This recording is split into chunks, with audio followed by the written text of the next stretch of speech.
Hi viewers, welcome to our channel. ప్రస్తుతం మనతో పాటు టీడీపీ స్పోక్స్ పర్సన్ సూర్యదేవ్ లత గారు ఉన్నారు. వారితో ఒకసారి మాట్లాడడం. నమస్కారం మేడం. నమస్తే. పవన్ కళ్యాణ్ గారు రీసెంట్ ఒక ప్రెస్ మీట్ లో చెప్పడం చూస్తున్నాం. అంటే తనని కలిసే వాళ్ళు అల్లరి ముఖాలు ఉంటున్నారు, వాళ్ళు చేతితో బ్లేడ్లు తీసుకొని వచ్చి కోస్తున్నారు, అంటే సెక్యూరిటీ గార్డులను కానివ్వండి, నన్ను కానివ్వండి అని చెప్పేసి ఆరోపణలు చేయడం చూస్తున్నాం. అంటే ఏ సందర్భాల్లో ఇవి జరుగుతున్నాయి? మరి పవన్ కళ్యాణ్ గారికి ఒకరికి ఇలా జరుగుతుందా, ఇలా కోయడం అనేది? మరి దీన్ని ఏ విధంగా చూడొచ్చు అంటారు మేడం? ఏదేమైనా కూడా దానికి జరగటం అనేది చాలా దురదృష్టకరం విషయం. ఎందుకంటే ఒక సినిమా హీరోగా కనుక ఆయన చూడటానికి చాలామంది కూడా రావడానికి అవకాశం ఉంటుంది, చూడాలనే ఒక ఇంట్రెస్ట్ ఉంటుంది. కాబట్టి జనాల్లో అందరూ ఆబ్వియస్లీ ఆయన దగ్గరికి చేరటానికి ప్రయత్నిస్తారు. సరే, అది కూడా కాకుండా జనసేన నాయకుడు, అధ్యక్షుడు కూడా, పార్టీ అధ్యక్షుడు కూడా కాబట్టి సో కంపల్సరీ ఎవరికైనా చూడాలనే ఆతృత ఉంటుంది. కానీ దానిలో కూడా వైసీపీ అల్లరి మూకని కొంచెం దానిలో పెట్టి సో అట్లా కొంచెం అక్కడ ఆయన దగ్గరకు వచ్చే వాళ్ళకంటే సెక్యూరిటీ వాళ్ళకే కానివ్వండి, పవన్ కళ్యాణ్ గారికే కానివ్వండి, అక్కడికి వచ్చే చూడటానికి వచ్చే వాళ్ళే కానివ్వండి, ఇంకా నాయకులే కానివ్వండి, కార్యకర్తలు, ఇట్లా ఆ జన సమూహంలో ఎవరినైనా కూడా గాయం చేసేటట్టే కనపడుతున్నారు. అంటే ఏదో ఒకటి అట్లా అక్కడికి వెళ్తే ఏదో ఒకటి జరుగుతుందని ఒక భయభ్రాంతులకు గురి చేసే విధంగానే తయారయ్యింది. సో అదే పవన్ కళ్యాణ్ గారు కూడా ఏం చెప్తున్నారంటే ఒక ప్రోటోకాల్ పాటించి ఒక క్రమశిక్షణతో ఉంటే మనం అందరితో కలిసి నేను ఫోటో దిగటానికి సిద్ధమే నేను అని చెప్పి చెప్తున్నారు.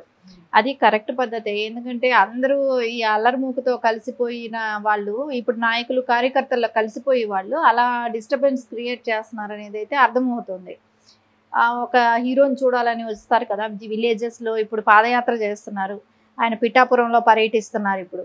సో అక్కడ పర్యటించేటప్పుడు అక్కడ జనాలే కానీ జన సమూహం ఎక్కువే ఉంటుంది. సో ఆ జనాలు ఈ అల్లరిమూక చేరి ఆయన డిస్టర్బెన్స్ క్రియేట్ చేసి ఆయన్ని కొంచెం ఆయన దగ్గర వరకు వెళ్ళే ప్రజలను కూడా భయభ్రాంతులకు గురి చేసే విధంగా తయారవుతున్నారంటే అర్థమవుతుంది. ఇది ఖచ్చితంగా వైసీపీ వాళ్ళు చేస్తున్న పని. ఎందుకంటే ఏదైనా డిస్టర్బెన్స్ క్రియేట్ చేయడం వాళ్ళ పని కాబట్టి ఖచ్చితంగా అదే చేస్తున్నారు. అంటే ఇంకొంతమంది ఏ విధంగా మాట్లాడుతున్నారు అంటే పవన్ కళ్యాణ్ గారు అందరినీ కలవలేక ఇటువంటి వ్యాఖ్యలు చేస్తున్నారు, జస్ట్ ఎస్కేప్ అవ్వడానికి వాళ్ళ దగ్గర నుంచే.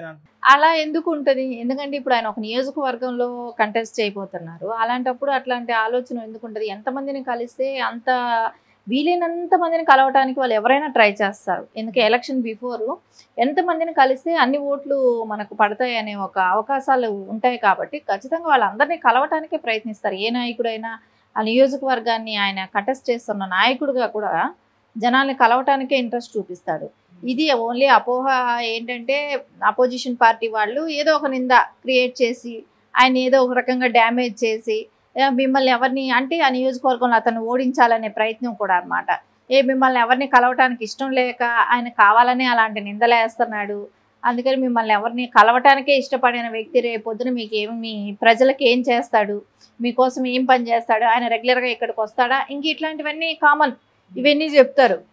చెప్పిన కూడా పవన్ కళ్యాణ్ గారు ప్రజల్ని కలవటానికేగా పిఠాపురంలో తిరుగుతున్నారు కూడా కదా, ఆల్రెడీ స్టార్ట్ అయ్యింది, క్యాంపెయిన్ స్టార్ట్ అయ్యింది. సో ఆయన చేస్తున్నాడు. సో ఓన్లీ ఆయన మీద అపోజిషన్ పార్టీ చేసే నిందనే ఇది. ఆయన ఎందుకు ప్రజల్ని కలవటానికే ట్రై చేస్తారు. సో లోకేష్ గారు కూడా చెప్పడం చూసాము, అంటే అటాక్స్ జరగబోతున్నాయని చెప్పి సెక్యూరిటీ పెంచుకున్నారు ఆయన. ఇప్పుడు పవన్ కళ్యాణ్ కూడా బహిర్గతంగా బ్లేడ్లతో ఇలా అటాక్ చేస్తున్నారని చెప్తున్నారు. అంటే వైసీపీ ప్రభుత్వం కంప్లీట్గా ప్రతిపక్షాల పైన అటాక్స్ చేస్తుంది అని చెప్పేసి వీళ్ళు పోర్ట్రే చేయడానికి ప్రయత్నిస్తున్నారా, అంటే జనాలకు పంపడానికి ట్రై చేస్తున్నారు? ఖచ్చితంగా ఏంటంటే మనము యువగళం పాదయాత్రలో లోకేష్ గారి మీద ఎన్ని పలు రకాల అటాక్స్ చేయటమే కానివ్వండి, ఎక్కడ నియోజకవర్గంకి ప్రాబ్లమ్స్ ఎదుర్కొన్నారు. సో వాలంటీర్లను కొట్టడమే కానివ్వండి, రాళ్లతో దాడి చేయటమే కానివ్వండి, వాళ్ళ క్యాంపు దీని మీద రాళ్లతో కొట్టడమే కానివ్వండి, వాళ్ళకి అసలు తాగటానికి నీళ్లు కూడా ఇవ్వనివ్వకుండా, అక్కడెక్కడ పొలాల్లో టెంట్లు వేసుకొని ఇవ్వకుండా, ఇట్లా చాలా రకాల బాధలు పెట్టారు కదా ఆ పాదయాత్ర నడిచినన్ని రోజులు కూడా. సో దానికి ఆయనకి ఇన్ని రకాల ప్రాబ్లమ్స్ చూసే జెడ్ కేటగిరీ వచ్చింది. అదేలాగా ఇప్పుడు పవన్ కళ్యాణ్ గారు వంతు అయింది. ఎందుకంటే మొన్నటి వరకు లోకేష్ గారిని ఇచ్చేశారు.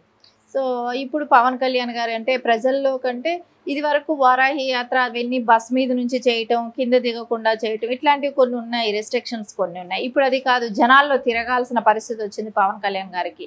ఇలా జనాల్లో తిరిగేటప్పుడు ఏమవుతుందంటే ఆయన్ని మీకు దగ్గరకు రావాలనుకున్న జనాలు ఆ క్రౌడ్ పుల్లిలో సో ఎవరు చేస్తున్నారో తెలియక అల్లరిమూకలు దానిలో చొరబడిపోయి సో బ్లేడ్లతో ఘాట్లు పెట్టడం ఇట్లాంటివన్నీ వాళ్ళ సెక్యూరిటీ వాళ్ళకే కానివ్వండి, పవన్ కళ్యాణ్ గారికే కానివ్వండి, ఇలాంటి ప్రాబ్లం క్రియేట్ చేస్తున్నారని తెలుస్తుంది.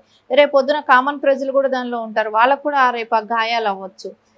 ఖచ్చితంగా అయితే దీని గురించి ఏదో ఒక నిర్ణయం తీసుకోవటం బెటరు. అదే ప్రోటోకాల్ పాటిస్తూ క్రమశిక్షణతో వెళ్ళి ఎగబడకుండా కూడా ఒక ఫోటో దిగటము అలా చేస్తే బెటర్గా ఉంటుంది. అంటే మేడం పవన్ కళ్యాణ్ గారు ఈ విధంగా ప్రెస్ మీట్లో అంటే ప్రోటోకాల్ పాటించి నన్ను మీట్ అవ్వండి అని చెప్పడానికి ఎగ్జాంపుల్ చెప్పడానికి ప్రయత్నించారా, లేకుంటే వైసీపీ ప్రభుత్వం ఈ విధంగా చేస్తుంది అని చెప్పేసి వాళ్ళ గుట్టు బయట పెట్టడానికి ఇది చెప్పారా మేడం ఎగ్జాంపుల్?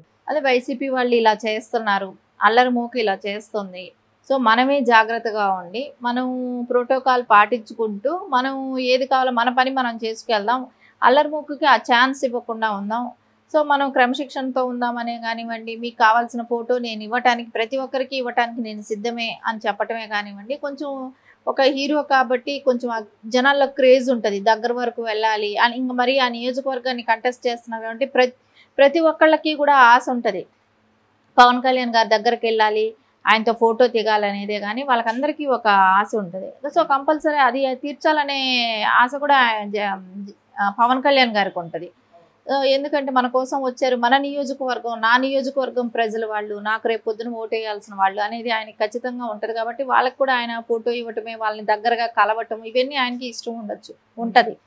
అందుకని ఒక క్రమశిక్షణతో ఉండి మనం ఫొటోస్ తీసుకుందామని కానివ్వండి, ఒక పద్ధతి పాటించి ఈ అల్లరి మూకలకి ఛాన్స్ ఇవ్వకుండా అనేది ఆయన చెప్పడం జరిగింది. ఇప్పుడు మరి పవన్ కళ్యాణ్ గారు కూడా భద్రత ఏమైనా పెంచుకునే అవకాశం ఏమైనా కనిపిస్తుందా? ఏమో సెంట్రల్ గవర్నమెంట్ చూస్తున్నారు కదా, ఇప్పుడు జరిగే ఈ చర్యలన్నీ చూస్తున్నారు కాబట్టి ఖచ్చితంగా ఇది ఇలాగే కంటిన్యూ అయితే ఖచ్చితంగా పెంచాల్సిన అవసరం కూడా ఉంటుంది. అంటే అక్కడ పార్టీ ఏదైనా అవనివ్వండి, పర్సన్లకి ఎవరికైనా, ఒక పొలిటీషియన్కైనా, ఏ పొలిటీషియన్స్కైనా కూడా సో అపోజిషన్ వాళ్ళు ఇలా దాడి చేయటం అనేటప్పుడు ఖచ్చితంగా వాళ్ళకు ఒక ప్రొటెక్షన్ అనేది అయితే కంపల్సరీ కల్పించాల్సిన అవసరం అయితే ఉంది. ఎట్లాగో స్టేట్ గవర్నమెంట్ అయితే అట్లాంటి ప్రొటెక్షన్ ఇవ్వదు ఆ ఆపోజిషన్ పార్టీ అదే అయినప్పుడు. సో దానికి సెంట్రల్ గవర్నమెంట్ అయినా చొరవ తీసుకొని కంపల్సరీ ప్రొటెక్షన్ అనేది ఇవ్వాల్సిన అవసరం కూడా ఖచ్చితంగా ఉంది. Thank you so much.